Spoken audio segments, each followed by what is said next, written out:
Bonjour à tous, nouvel épisode pour cette série Oh la honte et la peur d'avoir honte. Et aujourd'hui, je reçois Cécile Bourbon. Bonjour Cécile. Bonjour Audrey. Alors, comment ça va Cécile là, dans les premiers moments où voilà, le micro est lancé avec cette thématique tellement délicate? Écoute, je suis à la fois dans la joie de te retrouver et de pouvoir partager. Je me suis bien accompagnée et en même temps un peu de fébrilité forcément sur un sujet qui peut être sensible et toucher au cœur de soi, très profond. Merci. Alors, je vais te poser une question qui est toute simple, mais je sais qu'à chaque fois, elle est compliquée. C'est qui es-tu, toi, Cécile, en tant que femme et être humain? C'est une vaste question. Actuellement, je Oui. suis à Briançon, au cœur des montagnes, depuis 3 semaines. Et quand je suis arrivée, j'ai pris une petite tisane, un yogati, tu sais. Et il y avait qui suis-je? Et Eh je me ben suis posé voilà. la question dans cet espace justement où qui je suis quand je suis pas la mère de mes enfants, quand je suis pas effectivement la coach et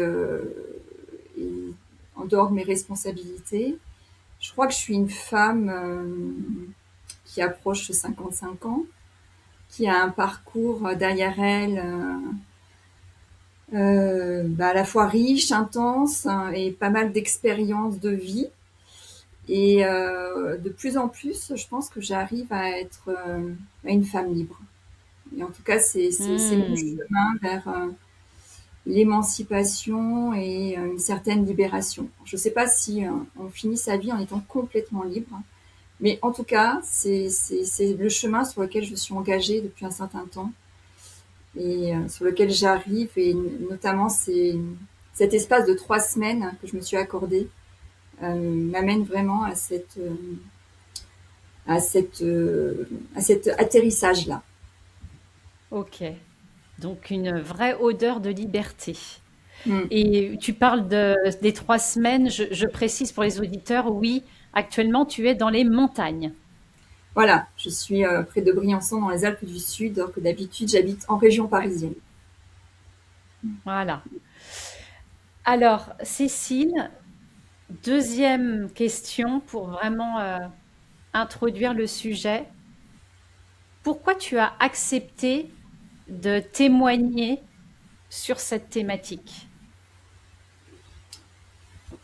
Alors j'ai accepté de témoigner parce qu'il y avait la première fois que je me suis interrogée sur la honte, hein, il y a eu un truc. Non, mais en fait j'ai pas honte. Et ça m'a bien fait rigoler en fait parce que en réfléchissant plus loin et surtout un peu plus profond, je me suis rendu compte que il y avait énormément encore d'endroits où il y a eu beaucoup d'endroits dans lesquels j'étais pétrie de honte. La honte de parler, de m'exprimer, je pense que ça a été une honte longtemps présente. La honte de me sentir différente, en décalage depuis toujours, mais sans arriver à le nommer puisque c'était évident. Enfin, je me sentais, je l'ai contacté en me connaissant mieux et en comprenant mes différences et mes spécificités, mais ce sentiment de décalage, il a toujours existé. Euh, voilà, et puis la honte d'être imparfaite. Je crois que si on va au cœur du plus profond, euh, de pas être être une mère parfaite, de pas avoir été une épouse parfaite, de pas être une entrepreneur parfaite. Je pense que ça, au cœur de tout ça, il y a quand même un sentiment de honte par rapport au regard des autres, en fait. La honte n'existe que Ouais. par rapport au regard des autres. Je pense que si on est tout seul chez soi, sans se comparer, on n'a pas cet élément-là. Donc elle existe en se comparant, en fait. En se comparant. En se comparant. Alors, ce que j'entends, tu parles beaucoup de, voilà, de ne pas être parfaite à tel endroit, à tel endroit, à tel endroit. Est-ce que c'est un curseur qui a toujours été très haut chez toi, cette recherche je sais pas comment dire, de perfection. Enfin, voilà, est-ce que c'est quelque chose que tu as toujours connu, ou en tout cas tu as l'impression que ça a toujours fait partie de toi, de devoir atteindre quelque chose de, j'allais dire, surhumain, voire inhumain? Alors, je pense que c'était présent, mais j'en avais pas du tout conscience. Ça a Ok. été mon moteur d'essayer de m'améliorer. J'étais vraiment dans l'amélioration, et peut-être si je vais plus loin, parce que j'avais le sentiment que tel quel, j'étais pas bien telle que j'étais en fait, Ouais. physiquement, euh, mentalement, voilà, dans mes différents rôles dans la vie aussi. Mais évidemment, enfin, je dis évidemment, je n'ai pas eu conscience de ça avant d'entamer un profond travail d'exploration de moi et de mes différentes parties, et jusqu'à arriver effectivement à cette, à ce que tout tournait, beaucoup de choses autour de ce perfectionnisme, hyper exigence, et en même temps hypersensibilité aussi, des éléments avec lesquels voilà, j'ai vécu, mais sans arriver à les nommer, ni vraiment à les connaître. Et surtout sans savoir que ben, ça a impacté plein d'autres personnes aussi. Je n'étais pas la seule, en fait, à être concernée Hmm. par ces sujets-là. Oui, oui, c'est en fait, c'est presque le grand pouvoir de la honte, c'est qu'elle fait en sorte qu'on se taise.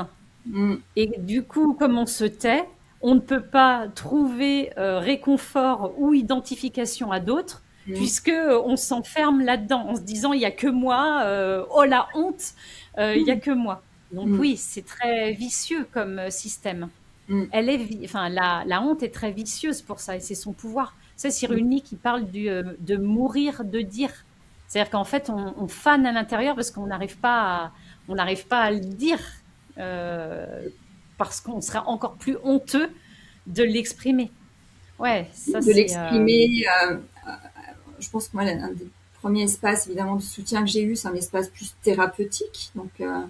Mais avec une Hmm, difficulté, c'était la honte d'aller chez un psy, chez un thérapeute. Je me vivais vraiment comme quelque chose que je devais cacher, en fait, que c'était pas normal, hein, que c'était ouais. une faille, vraiment. Et puis après, dans des espaces de groupe, de cercles, de retraite entre femmes, et petit à petit, arriver à mieux comprendre cet espace de vulnérabilité qui me rend évidemment humaine et imparfaite, et, de rendre aussi plus public, hein, là, comme je le fais là aujourd'hui, dans des espaces plus grands, euh, voilà, pour permettre de partager s'il y a des résonances et d'aider à libérer aussi. Hmm.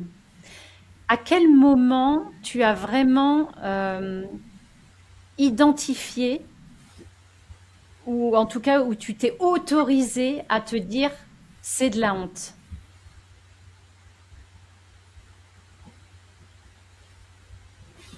Je sais pas si je l'ai mis en conscience comme les autres éléments, en fait.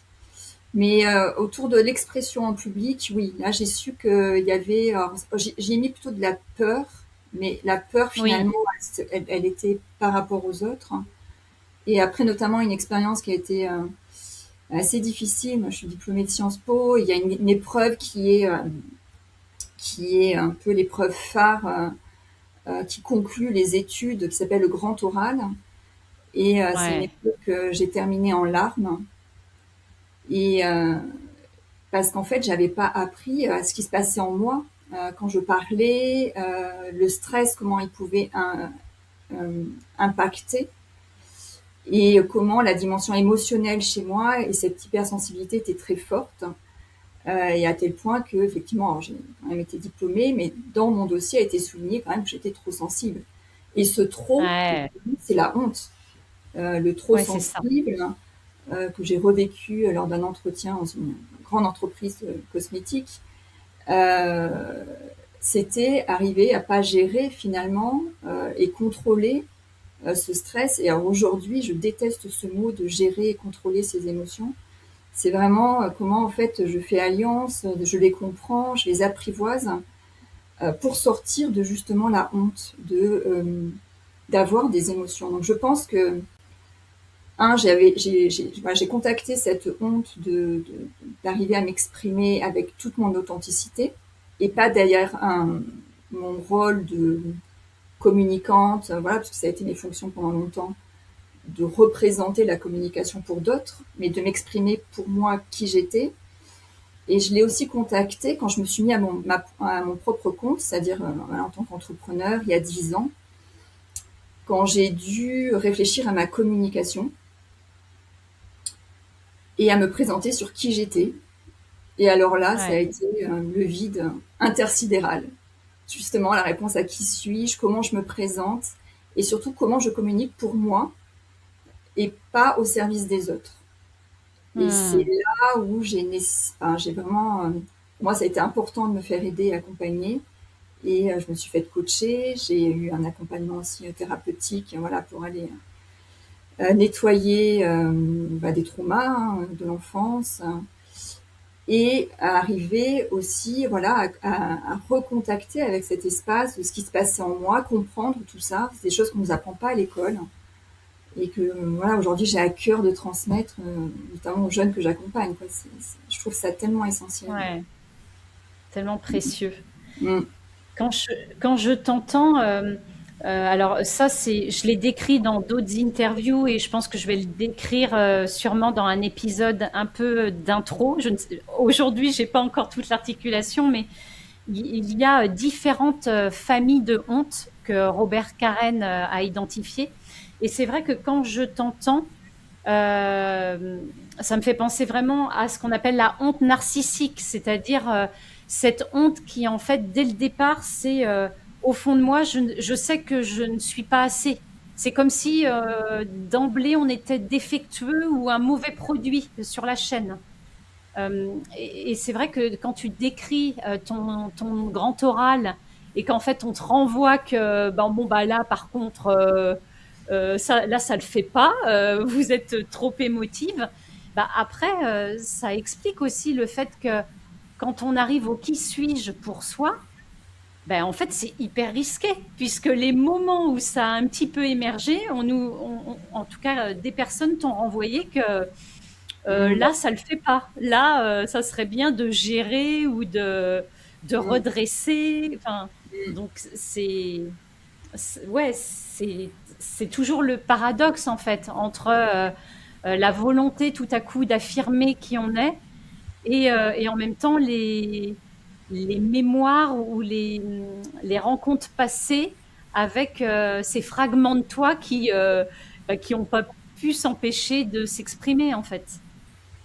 Oui, de s'exprimer et également de s'exprimer avec authenticité, c'est-à-dire de porter un masque pendant très longtemps, comme beaucoup de personnes neuroatypiques, hypersensibles, qui effectivement, euh, j'ai appris certains codes et que je devais me comporter comme ça et que aller m'exprimer dans qui j'étais vraiment, j'avais l'impression que j'allais pas savoir le faire, hein, pas savoir trouver les mots, me mettre à pleurer. Et de ne pas avoir peut-être grand-chose d'important à dire, que ce soit significatif, hein, et de toujours jouer un rôle, et en y croyant moi-même, hein, voilà, de Wonder Woman qui travaillait, qui avait ses enfants, qui gérait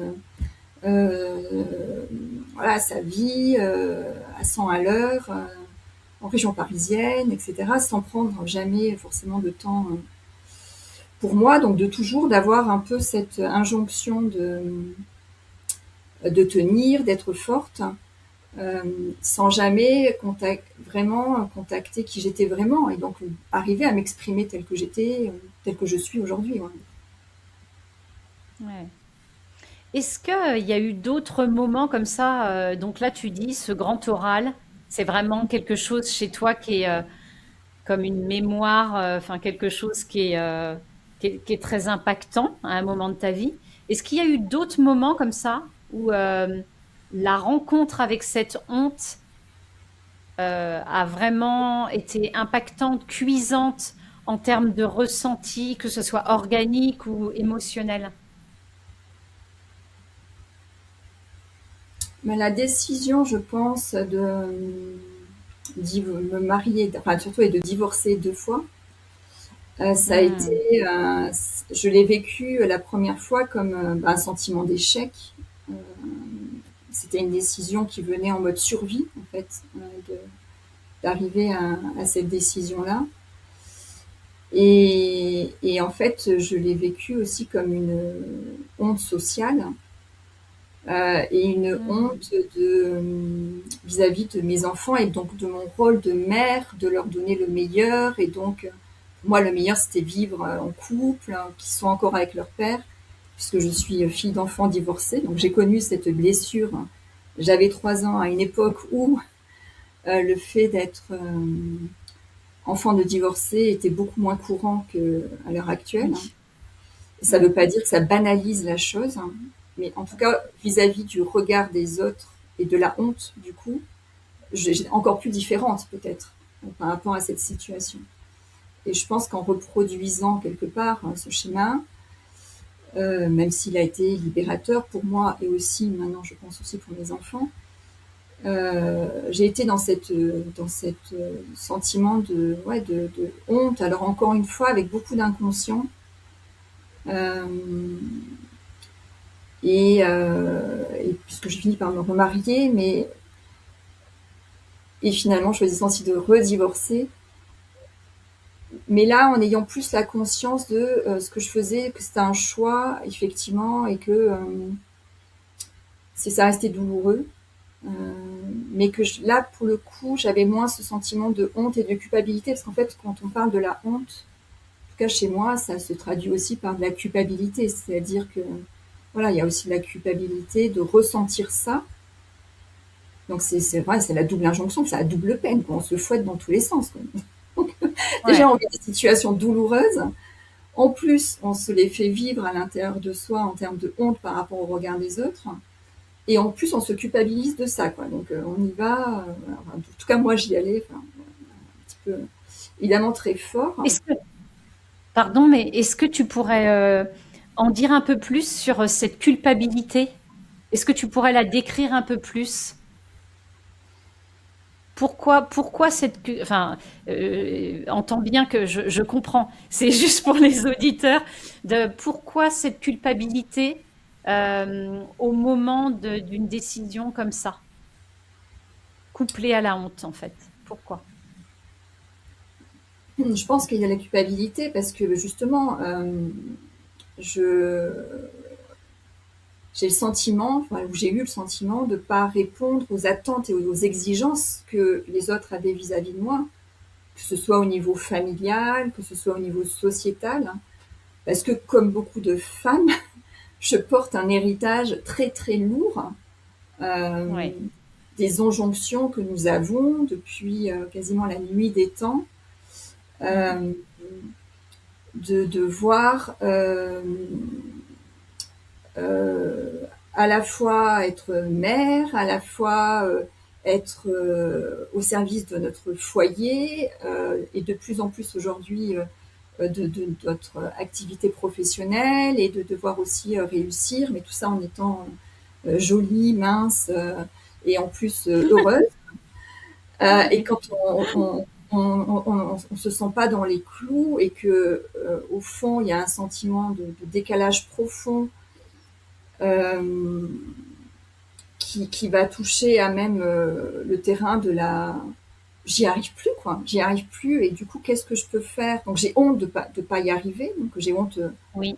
euh, d'arriver même à échouer, j'ai honte et de contacter aussi parfois cette profonde détresse, tristesse, voire même dépression, à se dire mais j'en peux plus en fait, c'est trop lourd, donc il y a de la culpabilité, enfin pour moi chez moi il y avait de la culpabilité aussi en plus à ressentir euh, cette difficulté à vivre, à tout gérer et ce profond sentiment de dépression qui était C'est présent mais latent. comme si tu n'es. Alors, j'essaye de reformuler, comme si tu n'étais pas à la hauteur de quelque chose qui pourrait sembler normal, c'est-à-dire que Mm. sur le papier, c'est écrit sur le contrat, entre guillemets, ben voilà, une femme doit savoir faire ci, ça, ça, ça, ça, ça, ça. tout en, comme tu dis, en étant jolie, mince. J'ai envie de rajouter sexy parce que en plus, mais voilà. Et en fait, c'est ça, c'est quelque part mince. Moi, je faillis à un endroit où a priori ça devrait être facile. Enfin, ça devrait être normal d'y arriver. Oui, je pense qu'il y a un côté, alors je ne sais pas si ça devrait être normal, parce que je pense que ça l'est pour personne au final. Mais en tout cas pour Non, moi, j'ai non, je suis l'impression bien que ça l'était. d'accord. je, je suis Donc, bien d'accord. Je suis pas en train de dire que c'est normal, hein.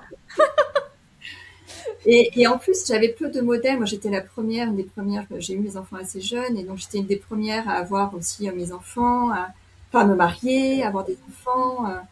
J'avais pas d'environnement forcément familial sur lequel m'appuyer. Donc, c'est vrai que je pense qu'il y avait un truc, je dois vraiment me débrouiller. Je fais avec ce que j'ai autour, sans avoir à l'époque Internet, les réseaux sociaux. Donc, il y avait les livres qui m'aidaient. Mais oui, il y avait une sorte de modèle qui devait exister. De comment élever ses enfants. Et si avant 6 ans, t'as pas fait tout ça, grosso modo, c'est foutu, quoi. Bon, bah, grosso modo, Ouais, c'est foutu pour mes enfants, mais dans l'absolu, hein, si voilà, je me compare à ça.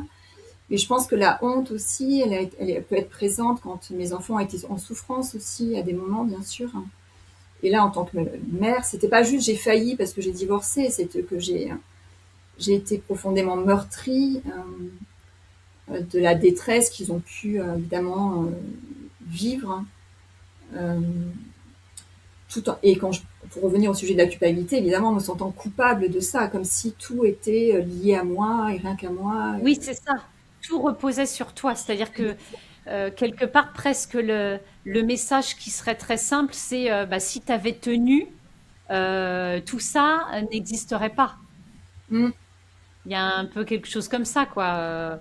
À la limite, voilà, si tu avais résisté à je ne sais quoi, oui, oui, quelque chose en effet. Et du coup, là, une flagellation, comme tu Et dis, la la double peine, gestion quoi. qui s'est ressentie dans le corps, parce que quand j'ai pris la décision pour mon premier divorce, effectivement, de me séparer, j'étais vraiment arrivée à un point où je ne pouvais pas faire autrement. Et, et j'ai eu juste après mais une crise d'urticaire qui a commencé au niveau des pieds, par exemple, et qui s'est propagée petit à petit partout, partout, partout, et qui a fini par un Waouh. eczéma géant qui s'est jamais reproduit, je touche du bois. Mais en fait, Non, mais voilà, je ça, pense c'est hyper intéressant. qu'il y a eu cette Waouh. culpabilité et honte à la fois intégrée dans le corps, quoi, le corps qui s'est exprimé, alors qui était Ouais. peut-être une libérateur dans le sens où après, effectivement, c'était pour aller vers un mieux, mais sur le moment qui a été ressenti de façon très, très violente, ouais, très violente. Ouais, c'est ça. Pour le Mm. coup, tu étais même aux yeux de tout le monde, tu devenais presque l'objet, oui, honteux en fait. Enfin, Mm. par rapport à la société, ça, c'était visible Mm. physiquement, quoi. C'est vrai. Ouais, Mm. c'est hyper intéressant.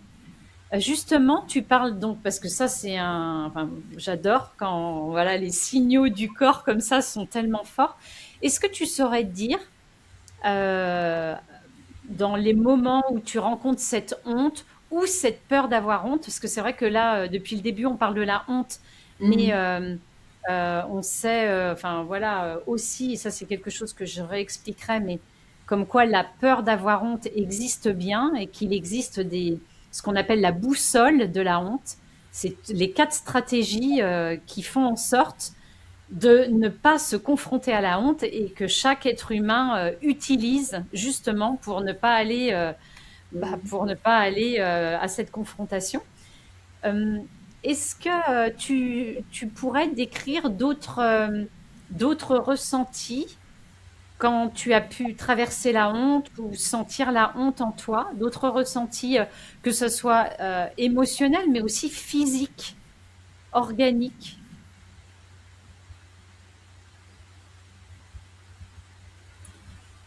Je pense qu'enfin, ça passe par un retrait notamment de la parole, c'est Hmm, plus un sentiment de rétraction, enfin du corps qui va se rétracter en fait, et un repli ouais. sur moi à tous les niveaux, euh, de repli pour moins aller vers les autres, pour moins m'exprimer, pour moins paraître en public, avec des amis, invités, etc. Donc, quelque part, un truc de... euh, je m'auto... Enfin, je me suis, je pense, plus, hein, je peux parler un peu plus au passé, mais auto-puni en mode de réclusion, quoi. Et voilà, Ouais, et je j'ai comprends. pu le voir plus en mode... je m'isole. Alors c'est marrant parce qu'aujourd'hui, là, je me suis isolée, mais je me dis, est-ce que c'est parce que j'ai honte? Non, en fait, là, c'est vraiment un choix, et justement plus un sentiment d'ouverture que je ressens. Oui. Donc quand ça a pu se produire, c'est vraiment un côté, voilà, là, je veux plus voir personne parce que c'est la honte, parce que je vais pas très bien, donc c'est la honte de pas aller très Hmm. bien. Euh, euh, Donc je là, tu m'expose parles. un peu moins professionnellement. Donc c'est plutôt un sentiment comme ça, mais qui dans le corps, je pense aussi, passe par de la profonde tristesse. Voilà, il y a un côté, quand Ok. elle est de la tristesse, parce qu'il y a ce sentiment d'impuissance associé, quand elle est vraiment présente. Hmm. Un Ouais. sentiment de... enfin, moi, dans ces moments-là, de perdre le pouvoir d'agir, de vivre tout simplement, on contacte plus la joie et effectivement on est enfermé dans une sorte de carcan qui, Ouais. en tout cas, limite à la fois la communication, l'interaction avec l'autre, quoi. Et l'expression surtout, c'est l'expression aussi au-delà de la communication, l'expression de ce qu'on ressent. Donc d'aller aussi contacter ses émotions, qu'est-ce qu'on traverse, hein, qu'est-ce qui se passe. Oui, on sent mûr. Il y a quelque Ouais, chose qui, et on donc sent il y a un mûr truc en fait. qui se fiche, voilà. Ouais. En Et qui, fait, quand quand on tu peut parles pas de ça, contacter, ouais. excuse-moi, quand Non, tu non, parles vas-y, de ça, les images que j'ai, c'est en effet, tu parles de quelque chose qui prend un retrait ou quelque chose, une rétractation. Mais est-ce qu'il n'y a pas aussi le côté comme rapetissir, tu sais, se ratatiner? J'ai Mm. l'impression de quelque chose. Ça aussi, ça te parle? Oui, je pense que s'il y a ce retrait, c'est qu'il y a une rétractation, dans le sens de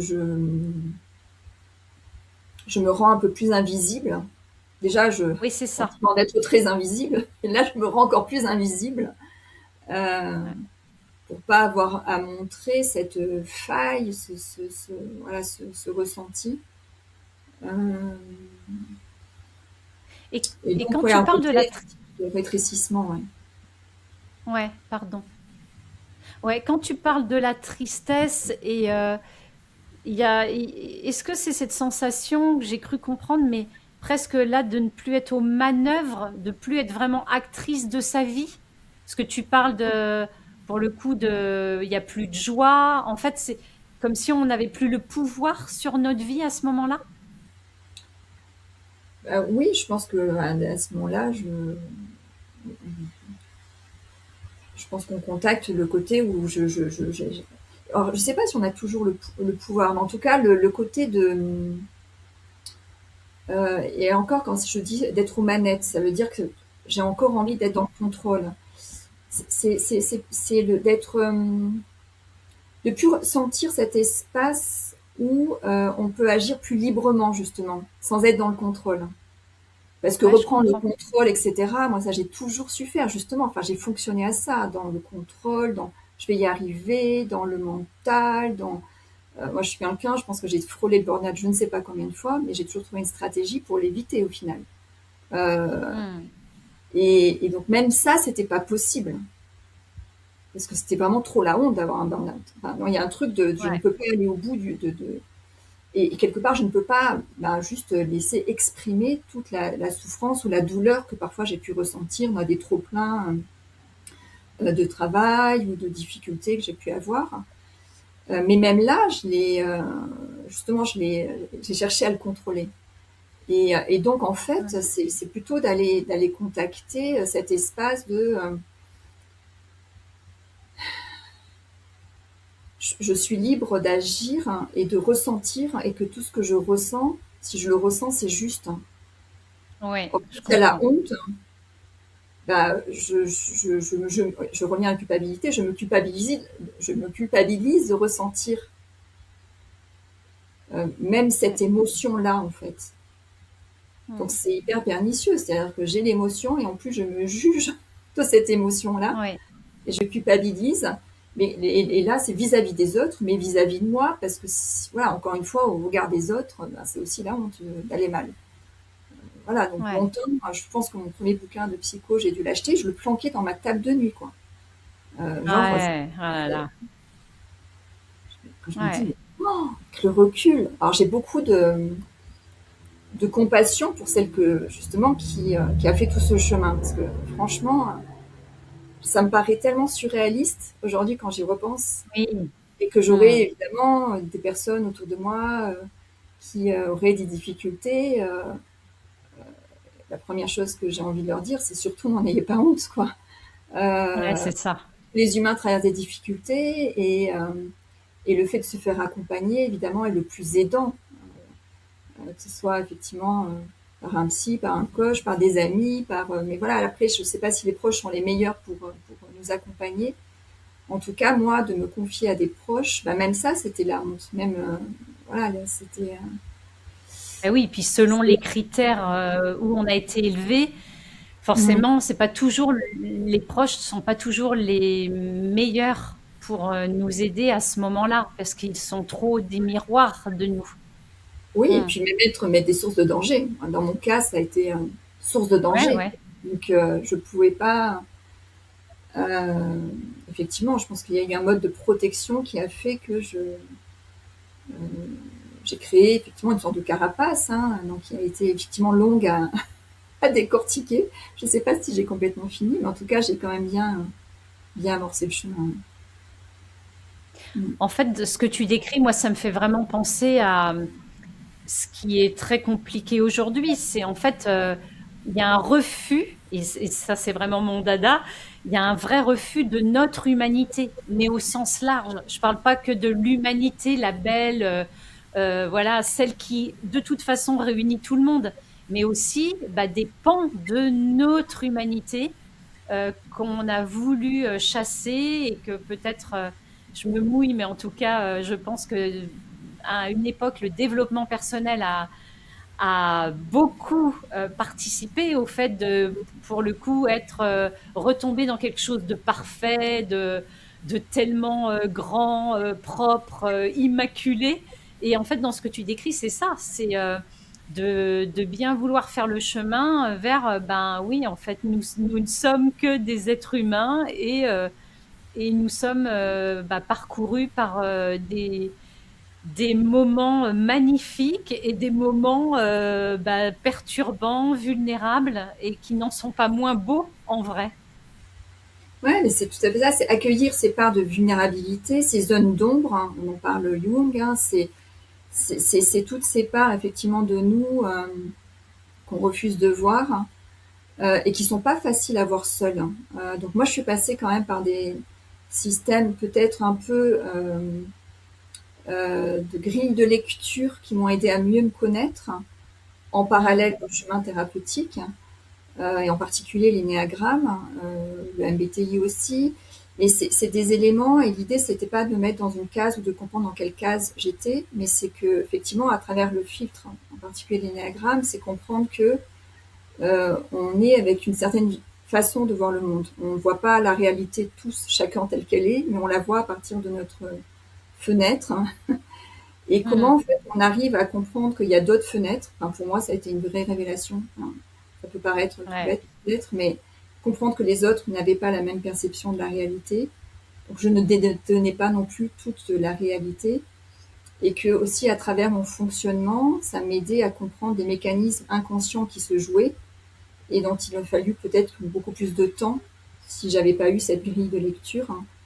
Mm. Euh, et donc la première, ça a été de découvrir qu'effectivement, il y avait ce perfectionnisme qui était très présent, mais que j'avais même pas vu dans le... Enfin voilà, et que les autres ne voyaient pas toujours, parce que cette hyper exigence, hein, elle est vis-à-vis des autres, hein, donc, mais elle est surtout vis-à-vis de soi. Et c'est là où c'est assez douloureux, évidemment, et d'arriver à Mm. comprendre qu'effectivement, on est juste humain, donc imparfait, et quel chemin pour arriver à sortir du contrôle, hein, et de s'écouter tête, cœur et corps, hein, et comprendre que le corps aussi est un guide précieux. Parce que à l'école, on nous apprend qu'il n'y a que la tête, quoi, grosso modo, un peu le corps en Ouais, faisant du corps, hein. Les émotions, c'est pas ce que c'est. Alors aujourd'hui, voilà, je pense que la société a un peu évolué. Par l'éducation, de psychologie positive, il y a des films, il y a des dessins animés comme Vice Versa qui parlent des émotions. Mais bon, voilà, de mon temps, j'ai l'impression d'avoir 100 ans quand je dis ça, mais j'ai quand même un certain âge. non, non, mais Évidemment, tout ça n'existait pas. Et moi, je rêve d'un monde où on ressent, je parlais de développement personnel, mais on apprenne comment on fonctionne d'un point de vue biologique. Voilà, on a un corps, le sang qui circule, un cerveau, etc. Mais ce qui se passe en nous, parce que moi, j'accompagne des jeunes, c'est le cœur de mon activité.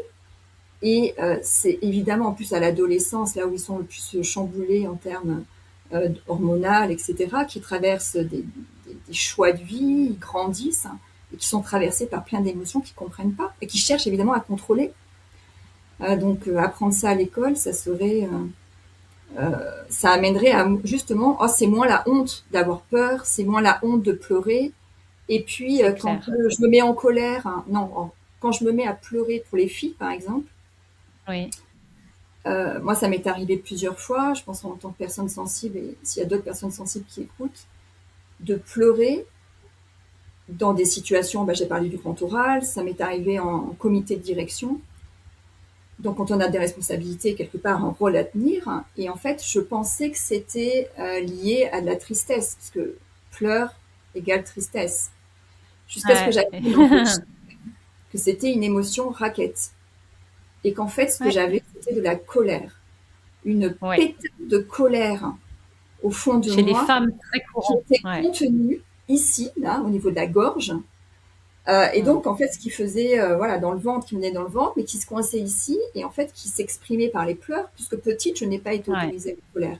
Tout comme souvent chez les garçons, ils ne sont pas autorisés aux pleurs. Et eux, la c'est tristesse, ça. elle va se manifester autrement, mais pas en pleurant. Ouais, Et donc, ça, c'est un message que je délivre régulièrement, parce que la honte de pleurer, je l'associe à, mais en plus, ça me rend triste, donc je suis nulle, hein.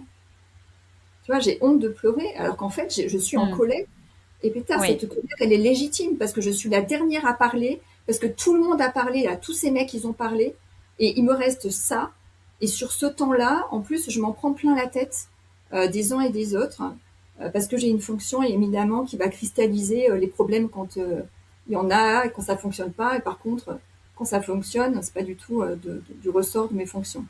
Mais, et donc, du coup, il y avait effectivement cette colère qui était là et qui va se manifester comme j'ai pas été autorisée à même la conscientiser euh, par les pleurs. Et donc, ouais, mm. je rêve d'un monde où on peut effectivement apprendre à nommer tout ça à l'école, dès la primaire, au collège, au lycée, partout. Je pense que ça devrait être enseigné Ouais, au même titre que l'histoire, les maths. C'est essentiel. oui. Et c'est pas pour le coup du développement personnel, hein. C'est Non, comprendre c'est juste de comment on l'hygiène. fonctionne. Ouais. Ouais, c'est de l'hygiène émotionnelle, hein. Et c'est vrai que, enfin ouais, t'as raison, ça devrait presque être Ouais. les bases, même avant des matières presque, j'ai envie de dire intellectuelles, des Mm. bases d'hygiène et d'intelligence humaine, de bon sens. Mm. Ouais. Et merci d'avoir précisé ça, en effet, que les femmes, quand on est en colère, on a tendance à aller vers les pleurs, quand les hommes, eux, peut-être en contactant la tristesse, ont tendance à aller vers la colère. Parce Ouais. que voilà, on nous a pas autorisé, selon le genre, à exprimer. Voilà, c'était la honte C'est ça, où ça se c'est la faisait honte. pas. Ouais. Un petit garçon, c'est la honte s'il pleure. Une petite fille, elle doit être gentille, discrète, etc.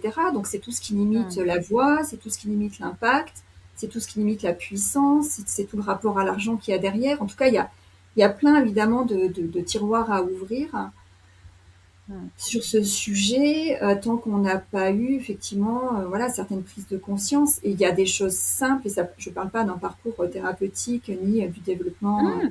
pendant des années, mais voilà des choses simples qui permettent de moins se sentir hors norme pour le coup. Euh, Ouais. et même si on se sent hors norme, de sentir que c'est ok, c'est pas grave, hein.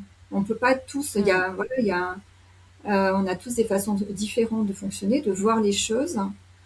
Euh, et ça amène de la tolérance vis-à-vis de soi, donc beaucoup moins de souffrance, mais aussi de la tolérance vis-à-vis des autres, hein. C'est-à-dire beaucoup plus. Hmm. Mais pas de la tolérance au sens, tu vois, genre masqué, oui, je te comprends. Hmm. Truc plus profond, tu vois. Oui, Je oui, je te te comprends. rejoins. Je te juge quand même un petit peu au passage. Alors, ça ne Ouais, veut pas dire que j'ai enlevé tous les jugements loin de là de ma vie, hein, parce que sinon je serais moine bouddhiste dans l'Himalaya. ouais, Mais en tout cas, je trouve que j'ai aussi cette bienveillance, justement, ce regard plus bienveillant sur ce que je peux penser, comment je m'exprime, et sur que oui, tout n'est pas parfait, bah c'est ok. ouais. Et quand je sens ce juge intérieur qui est quand même toujours présent, hein, bah voilà, j'apprends à baisser le volume et à réduire un peu son volume pour aussi écouter des parties plus bienveillantes, pour regarder aussi les choses d'un autre point de vue et pas me laisser embarquer par un système qui m'amène à la Ouais. culpabilité, à de la honte, etc.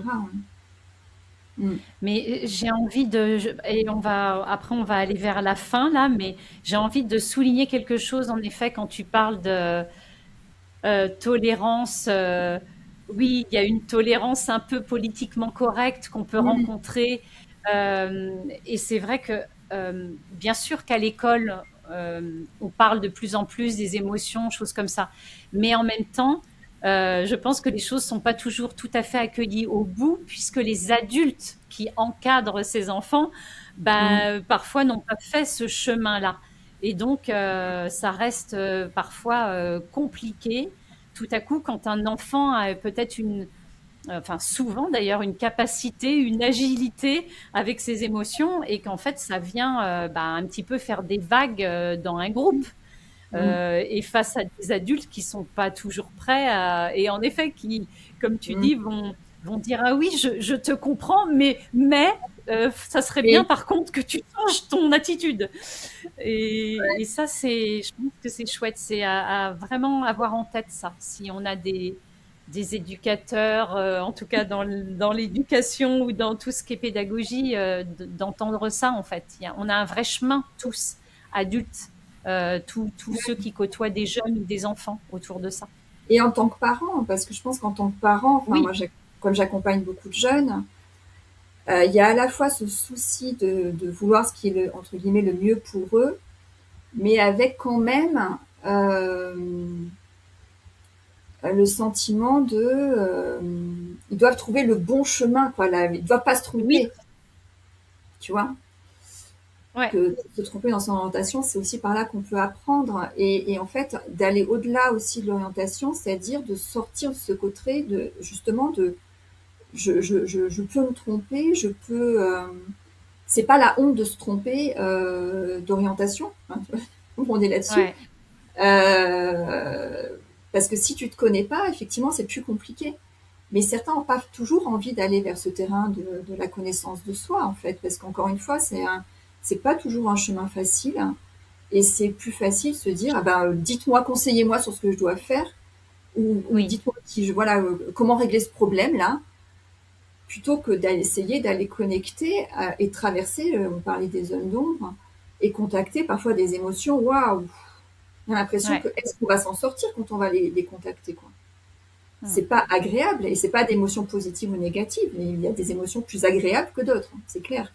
D'aller Ça c'est contacter la clair. tristesse, mais moi je pense que s'il y avait cette honte, il y avait aussi cette peur profonde de ne pas arriver à survivre si j'allais Oui, vraiment la contacter au plus profond de moi, hein. oui, oui, je comprends. Parce que Ouais. j'allais, voilà, donc je pense qu'il y a aussi ce côté, ce côté-là qui est Oui, parce que présent. derrière ça, comme tu disais tout à l'heure, quand on contacte des grands endroits de tristesse ou inconfortables, il y a aussi la peur qui peut être une honte de la dépression. Mm. C'est-à-dire que si je tombe très très bas, qu'est-ce que je vais devenir? Et ça aussi, ça vient rajouter à oh, là là, j'arrive pas à gérer ma vie. Voilà, ça ramène aussi à une peur d'être jugé. Mm.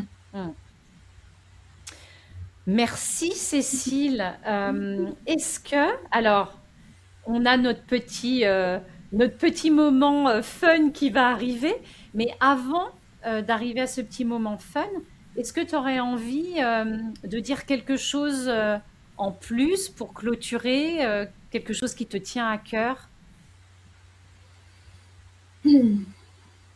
Bah, moi, ce qui me tient à cœur vraiment aujourd'hui, c'est d'aider, je pense à la fois les jeunes et les femmes, parce que ce sont pour moi les leviers de transformation de ce monde, Hmm. euh, de d'embrasser justement ces zones de vulnérabilité et de faire de leur mieux et pas de faire parfait. Il y a vraiment cette notion de se dire, euh, parce que tu vois, de se dire ah faites-vous confiance, etc. Quand tu te connais pas, c'est hyper difficile. Ouais. Tu ne dois pas faire confiance à un inconnu dans la rue en principe. Donc comment tu peux te faire confiance quand tu te connais pas? Donc c'est vraiment d'arriver à mieux se connaître. Parce que c'est pas quelque chose de dangereux, quoi. Bien au contraire, ça va amener aussi de la lumière pour soi, et c'est aussi de la responsabilité vis-à-vis bah, des prochaines générations, quoi. Je crois qu'il y a vraiment aussi un truc de c'est important, et changer le regard sur soi, c'est changer le regard sur les autres, sur le monde, et quelque part arriver à le transformer. Voilà, chacun à notre échelle. Et donc voilà, d'encourager sur cette voie. Et s'il y a des personnes qui regardent ce podcast, je pense qu'ils sont déjà sur cette voie-là bien avancés. Mais voilà, de continuer à le faire, et d'inciter aussi auprès des jeunes d'entamer ce chemin-là. C'est vraiment un cadeau extraordinaire qu'on peut leur faire, pas juste pour réussir leur orientation, mais pour, je ne veux pas dire réussir leur vie, parce qu'il y a derrière réussir sa vie, il y a voilà, plein de choses possibles, imaginables, mais en tout cas être plus heureux, épanoui, ouais. Sans tomber dans l'injonction, il faut Ouais, être heureux, épanoui, mais quand même, se sentir plus libre. oui, Ouais. en tout. Ouais. Et rencontrer la joie, parce que je Mm. pense que c'est un chemin de joie, tout compte fait derrière. Bah, Oui, je pense que merci. joie et Et liberté, c'est très connecté. La ouais, joie et la liberté, ouais. c'est très connecté, parce que quand on est vraiment libre, il y a cette flamme intérieure qui est présente. C'est celle qui Hmm. nous anime, qui nous met en mouvement en permanence. C'est moi que je retrouve bah, quand je marche, j'adore marcher, c'est pas pour rien que je suis ici, Ouais. qui fait que ça réveille en fait, ça anime, et on est au Hmm. cœur de ce pourquoi on est là, et pas juste ce pourquoi on pense qu'on est là. Oui. Ouais, merci. Et est-ce que tu veux rajouter un mot aussi sur comment tu œuvres dans la vie? Qu'est-ce que tu fais? Parce que c'est un parti pris de ne pas demander en début d'interview, mais je te laisse, voilà, expliquer toi comment tu œuvres. Ben, moi, j'œuvre j'ai un petit peu dit au fil un peu de l'interview, en accompagnant notamment enfin principalement les jeunes, sur le chemin de leur orientation et surtout connaissance d'eux-mêmes. J'accompagne beaucoup de jeunes qui ont des profils neuroatypiques, diagnostiqués ou pas, ou identifiés, parce que c'est pas qu'un diagnostic médical, identifiés ou pas. Et du coup, je les aide aussi à mieux se comprendre dans leur façon de fonctionner. Et puis les femmes aussi, pour les amener sur une voie plus libre, au VOIE et VOIX, aussi les amener à s'exprimer, pas qu'à l'oral, mais aussi à l'écrit, et exprimer qui elles sont. Et donc ça fait 10 ans que je suis coach, et que j'ai créé la société qui s'appelle Comme Tout Sup. Merci Cécile. Et donc, je ne sais pas à quel moment, dans quel ordre va sortir ton épisode, mais en tous les cas, j'ai décidé que pour cette série, pour faire un pied de nez à cette honte qui nous touche et ce pourquoi elle existe ici, c'est parce que voilà, moi je me définis comme une grande honteuse ou ayant été une grande honteuse, eh bien c'est cette proposition de, entre autres, puisqu'il y en a deux propositions, parce que tout le monde n'est pas obligé d'avoir envie de chanter, mais c'est de partager un moment un peu fun pour faire un peu un pied de nez à cette honte. Et toi, Cécile, tu as choisi de chanter, et je vais t'accompagner, sur la chanson, alors reprise par Zao de Sagazan, Ah, que la vie est belle. Donc, eh bien, on va s'en venir avec ce refrain. Et Alors, en plus, je sais que est-ce que je peux juste préciser pourquoi oui, ce choix-là? C'est que j'adore précise. Zaouza Gazan, que j'ai vu plusieurs fois en concert. Mais ce que j'adore, c'est que justement, elle a contribué à démocratiser ce que c'était l'hypersensibilité. Oui, Euh, et qu'elle a toujours cette phrase qu'elle a eue quand elle a eu sa victoire de la musique pour son album La Symphonie des éclairs, qui est être sensible, c'est être vivant, et nous ne sommes jamais ouais, trop vivants. Et ça, vraiment, je le martèle aussi parce que voilà, ça permet de renouer avec sa grande sensibilité qui est notre aussi le cœur de notre humanité. Et donc ouais. c'est pour ça que j'ai Merci, choisi cet merci, extrait. merci. Je te rejoins, j'adore cet artiste. Alors, Cécile, toi en plus, tu fais partie d'une chorale, je crois. Donc, chanter, Et tu on aimes chante à bien. plusieurs, hein, donc on est Donc, 140 à se noyer dans la masse. donc, en tous les cas, je vais faire le décompte et puis on va faire ce refrain de Ah, que la vie est belle. Donc, 3, 4. Mais ah, que Que la la vie est vie belle, est belle, soudain soudain, elle éblouit elle éblouit, comme un bateau comme un battement d'ailes d'oiseau de d'oiseau paradis. de paradis. Mais ah, Mais que ah, la que vie la est vie est belle, belle, quelquefois pour un rien, un rien, la divine la divine immortelle, immortelle. dans le mal, le bien. Merci Cécile. C'est pas Merci. facile, je me suis rendu compte de ça, de chanter quand on a un décalage. Alors moi, du coup, je me lance et après, je freine parce que j'attends d'avoir le son. Donc Effectivement, avec voilà, le décalage, je ne sais pas ce que ça va donner, mais bon, merci, ça sera une chanson imparfaite. Et voilà. et c'est trop chouette et c'est très très bien. Nous qui sommes qui avons été tant impactés par la honte, je trouve ça trop chouette de pouvoir avoir cet instant joyeux et plein d'humanité.